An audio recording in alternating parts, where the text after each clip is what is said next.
वज़ीर मुमलिकत आयशा गौस पाशा ने सेनेट में इजहार ख्याल करते हुए साबिक हुकूमत को हदफ तनकीद बनाया और कहा कि PTI कीमतों में इजाफे का मुआहिदा करके मुकर गई। मईशत को डिफ़ॉल्ट से बचाने के लिए प्रोग्राम की बहाली के लिए कोशा हैं। हम IMF से पीछे क्यों हटें? ये बच्चों का खेल तो नहीं। महंगाई पर काबू पाने के लिए ठोस इक़दामात जारी। साबिक हुक्मरान जो हालात छोड़ कर गए उनमें बेहतरीन बजट दिया।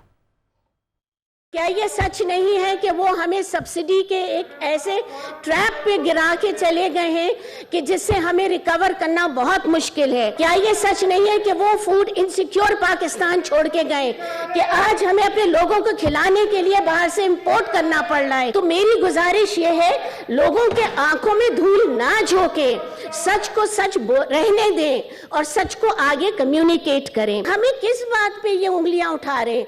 हमसे कह रहे हैं ना IMF से पीछे हट जाओ। क्यों हटे? जैसे मैंने आपसे कहा, ये कोई बच्चों का क्रिकेट मैच है जिस पे आपने कह दिया मैं नहीं मानता।